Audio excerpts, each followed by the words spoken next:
วัสดีจ้าพ่อแม่พี่น้องพอกันอีกคือเก่าเนาะกับหนังสือฉันคือใครหรือว่าข่อยเป็นไผนันล้าชาติการเกิดดูเป็นทุกข์เลยไปเนาะพี่น้องการเกิดมีตัวกูที่ค่อยออกหับออกหูเป็นตัวผู้หูอยู่ในภาพว่าชีวิตนั้นชาติชรามรณะพี่น้องพ่อมีพบ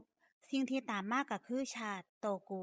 มันเพิ่งมาโผล่หม่องนี้ล่ะไอ้คำว่าชาตินี่การเกิดนี่มันบ่ได้แปลว่าต้องไปเกิดชาติหน้าเด้ มีตัวกูที่ออกไปหับออกไปฮู้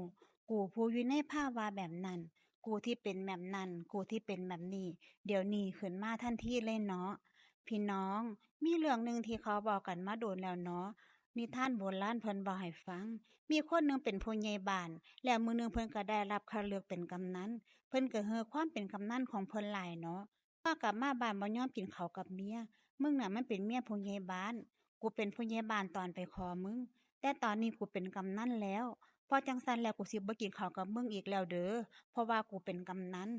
พี่น้องเพิ่นก็แบกภพแบกศาสตร์ความเป็นกำนันของเพิ่นเอาไว้นั่นล่ะมื้อหนึ่งเมียเพิ่นโมโหก็เลยบอกว่าเออกูน่ะมันเป็นเมียผู้ใหญ่บ้านมึงบ่ต้องมานอนกับกูคืนนี้มึงออกไปนอนข้างนอกพุ่นบักกำนันก็เลยต้องออกไปนอนข้างนอกนั่นล่ะพี่น้อง พี่น้องพ่อเด็กๆเขาเพิ่นก็นอนกิ่งไปกิ่งมาเพอยุงมันกัดเพิ่นก็เลยนอนตกนอกซ่านหนาบานหลวงตุบตับออกมาเมียเพิ่นได้ยินเสียงดังตกใจก็ตะโกนถามว่าอ้าวอ้ายอับเจ้าเป็นอิหยังกูเป็นกำนันแทนที่เพิ่นสิตอบว่ากูตกบ้านเพิ่นแบกภพเพิ่นเอาไว้แบบนั้นเพราะฉะนั้นแล้วพอมันมีภพมันมีโตวกูมีของกูที่สิไปรองรับภพนี้ขึ้นมากูเป็นแบบนั้นกูเป็นแบบนี้ขึ้นมาเพิ่นเอิ้นว่าชาติเด้อ พี่น้องชาติที่เฮาคุ้นเคยกันนี่ก็คือการเกิดแล้วเฮาก็ดีอกดีใจเนาะโอ๊ยก็ได้ลูกคนใหม่เป็นหยังคือจังดีใจแท้ก็เพราะว่าบ่เข้าใจนั่นล่ะถ้าคนปฏิบัติเพิ่นสิเห็นอีกอย่างหนึ่งเกิดขึ้นในจิตสิรู้สึกสงสารพอเห็นเด็กน้อยเกิดใหม่ๆสิสงสารทุกข์อีกแล้วเนาะเกิดมาทุกข์อีกแล้วเป็นกันแบบนี้ทุกคนนั่นล่ะเพราะความบ่เข้าใจชีวิตทุกครั้งที่เฮาเกิดมาเบิ่งโลกต้องบอกตัวเองว่า กูโง่อีกศาสตร์หนึ่งแล้วละถ้าบ่โง่มันบ่เกิดดอก หรือว่าพระพุทธเจ้าเพิ่นตรัสว่าการเกิดดูๆเป็นทุกข์เลยไปเนาะพี่น้อง พี่น้อง เพราะฉะนั้นแล้วชาติจึงมีอยู่สองลักษณะคือกัน เกิดชาติในขันธ์จิตหนึ่งโตกูในขันธ์จิตหนึ่งนี่ล่ะแล้วมันก็ทุกข์ขึ้นมาเดี๋ยวนั้นกูดีกูเก่งก็ทุกข์แม่นบ่ล่ะกูดีก็ทุกข์เอ๊ะกูก็ว่ากูเฮ็ดดีแล้วเนาะเป็นหยังคนคือบ่ว่ากูดีเอ้าข้อยก็ว่าข้อยตั้งใจเฮ็ดดีที่สุดแล้วเป็นหยังคือจังมาตำหนิข้อยเนาะโอ๊ยเป็นหยังผู้ใดคือจังบ่เห็นความดีของข้อยเนาะมันก็เกิดทุกข์ขึ้นมาทันทีไอ้ที่นี่ ที่ว่าเฮ็ดดีอยากให้ชาวบ้านเขาเห็นน่ะให้ได้ความยอมรับจากชาวบ้านเขา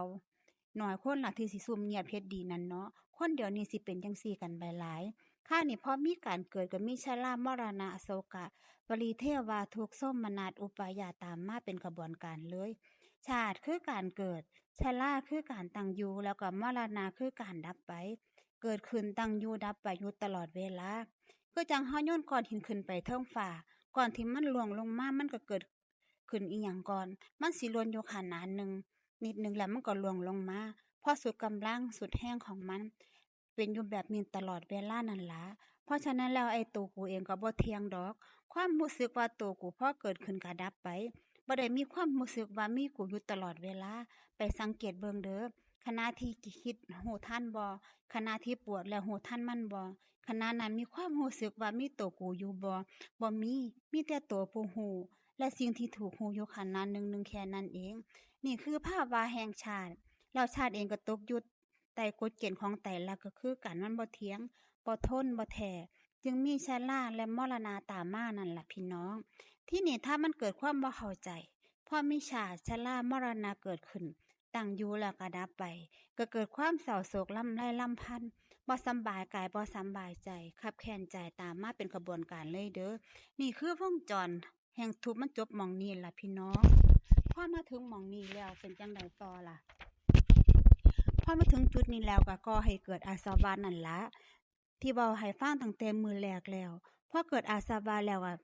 ก่อให้เกิดอวิชชาขึ้นรอบใหม่อีกทันทีเพราะฉะนั้นแล้วอย่าว่าแต่มื้อหนึ่งเลยผู้เขียนว่าหน้าที่หนึ่งเฮาก็โง่หลายรอบแล้วล่ะ ทุกข์หลายรอบแล้ว ถ้าบ่มีสติรู้ทันนั่นนะเพราะอิหยังว่าติ ก็เพราะจิตเกิดดับเร็วอีหลีวงจรปฏิจจสมุปบาทที่เกิดดับแค่ขณะจิตหนึ่งเท่านั้น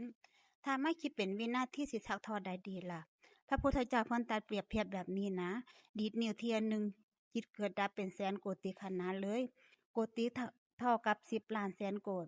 เท่าใดเฮาไปบวกลบคูณหารเอาเด้อ ทุกเทื่อที่บ่รู้ทันนี่มันแปลว่า โอ้โฮเฮาทุกข์มหาศาลเลยเด้ตัวเลขมหาศาลเลยนี่ที่มันเกิดขึ้น ความทุกข์นี่ล่ะที่เกิดดับที่ยิบอยู่แบบนั้นน่ะพี่น้อง ส่วนมากเฮาก็สิทุกข์อยู่แบบนั้นล่ะทุกข์อยู่แบบนี้ซุมื้อๆแต่ว่าเฮาบ่รู้ตัวเฮาดอก ขอกราบขอบพระคุณและอนุโมทนาบุญกับทุกๆท่านที่รับฟังจนจบคลิปเนาะพอกันใหม่ในคลิปหน้าเนาะพี่น้อง